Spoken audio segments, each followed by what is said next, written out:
കിടക്ക ഭാര്യമാരെ തല്ലുന്ന എന്റെ ചെറുപ്പക്കാരോട്, വേദനിപ്പിക്കുന്ന ചെറുപ്പക്കാരോട്, പൊന്നുമോനെ, നിന്റെ വിവാഹ ദിവസം നിനക്ക് ഓർമ്മയുണ്ടോ?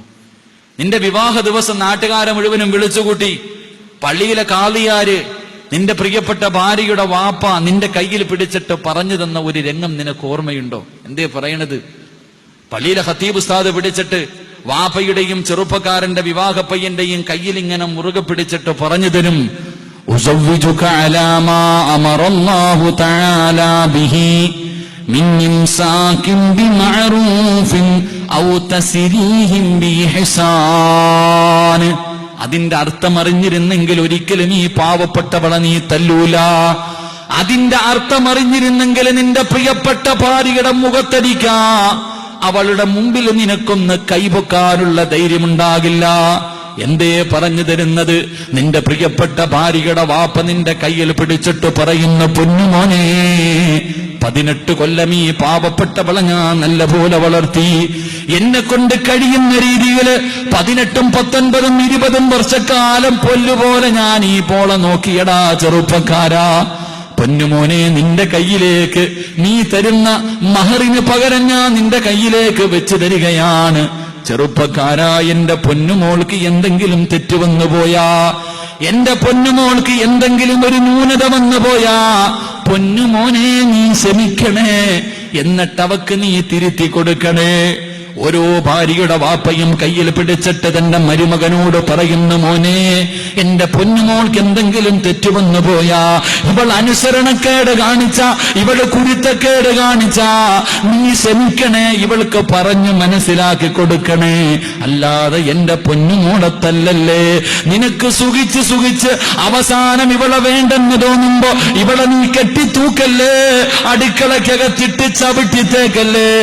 എടാ, നിനക്കെന്റെ പൊന്നുമോളെ വേണ്ടെന്ന് തോന്നുമ്പോ ഇതുപോലെ എന്റെ പൊന്നുമോളെ എന്റെ കയ്യിലേക്ക് തന്നെ തിരിച്ചു തരണേ. നിറകണ്ണുകളോടെ നിന്റെ ഭർത്താവിന്റെ വാപ്പ, നിന്റെ ഭാര്യയുടെ വാപ്പ നിന്റെ കയ്യിൽ പിടിച്ചിട്ട് പറഞ്ഞത്, എന്റെ പൊന്നുമോളെ നിനക്ക് വേണ്ടെന്ന് തോന്നുമ്പോ നീ കൊന്നു കളയല്ലേ, ചവിട്ടി തേക്കല്ലേ, ആ പാപത്തിന് കണ്ണീര് കുടിപ്പിക്കല്ലേ. നിനക്കിവളെ വേണ്ടെന്ന് തോന്നുമ്പോ എന്റെ കയ്യിലേക്ക് തിരിച്ചു തരണേ എന്ന് നിന്റെ ഭാര്യയുടെ ഉപ്പ നിന്നോട് പറഞ്ഞു തരുന്നത്. ഉസവ്വിജുക അലാ മാ അമറല്ലാഹു തആല ബിഹി മിൻ ഇംസാകിൻ ബിമഅറൂഫിൻ ഔ തസ്രീഹിൻ ബിഇഹ്സാൻ. എന്റെ ചെറുപ്പക്കാരാ, ഭാര്യ അടിക്കണമെന്ന് തോന്നുമ്പോ നീ ഇതൊന്ന് ചിന്തിച്ചാ മതി. എടാ, നിനക്കതിന്റെ വേദന അറിയണമെങ്കിൽ നിനക്കും ഒരു മകളുണ്ടായി, ആ മകളെ മറ്റൊരുത്തനെ കെട്ടിച്ചു വിട്ട് അവൻ തല്ലുമ്പോളെ അതിന്റെ വേദന നിനക്ക് തിരിച്ചറിയൂ. അതുകൊണ്ട് എന്റെ പ്രിയപ്പെട്ട ചെറുപ്പക്കാരോട്, എന്റെ പ്രിയമുള്ള പെണ്ണെ, നിനക്കിത്തിരി അഹങ്കാരം കൂടുതലാ.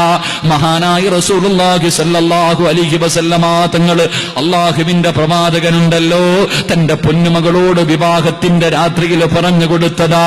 അള്ളാന്റെ റസൂല് പറയുന്നു, ഫാത്തിമ അഹങ്കരിക്കല്ലേ, ഫാത്തിമ അഹങ്കരിക്കല്ലേ, അള്ളാഹു നിനക്ക് ദാരിദ്ര്യം തരുമെന്ന് നബിയുനാ റസൂലുള്ളാഹി സ്വല്ലല്ലാഹു അലൈഹി വസല്ലമ തങ്ങളെ പഠിപ്പിക്കുമ്പോ, പാവപ്പെട്ട കുടുംബത്തിൽ നിന്ന് കേറി വന്ന പെണ്ണ്, നിനക്കൊരു നല്ല ഭർത്താവിന് കിട്ടി, നിന്റെ ഭർത്താവിന് നല്ലൊരു ജോലി കിട്ടി, നല്ല ഒരു വീട് വന്നു, നിനക്ക് അഹങ്കാരം കിട്ടി.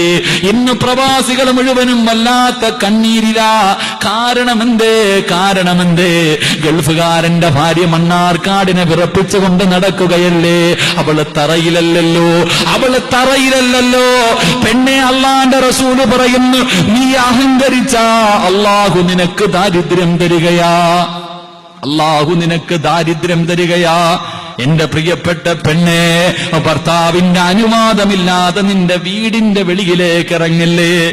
നിന്റെ വീടിന്റെ വെളിയിലേക്ക് ഭർത്താവിന്റെ അനുവാദമില്ലാതെ നീ ഇറങ്ങിയ ഈ പ്രപഞ്ചത്തിലുള്ള സർവ്വ വസ്തുക്കളും നിനക്കെതിരെ ദുആ ചെയ്യുമെന്ന് നബിയുനാ റസൂലുള്ളാഹി സല്ലല്ലാഹു അലൈഹി വസല്ലമ തങ്ങളെ പഠിപ്പിക്കുന്നു. എന്റെ പ്രിയപ്പെട്ട പെണ്ണുങ്ങളെ, സഹോദരിമാരെ, അഹങ്കാരം കുറയ്ക്കുമോളെ, അഹങ്കാരം കുറയ്ക്കുമോളെ. നിസ്കരിച്ചോ, ഖുർആൻ ഓതിക്കോ, ദിക്റുകൾ പറഞ്ഞോ, സലാത്തുകൾ പറഞ്ഞ് ഒരു മുസ്ലിം പെണ്ണിനെ പോലെ ജീവിക്ക്. ഇല്ലെങ്കിൽ അല്ലാഹ് നിനക്ക് താങ്ങാൻ കഴിയാത്ത വേദന തരും പൊന്നുമോളെ. ഗൾഫിൽ കിടക്കുന്ന ഭർത്താവ്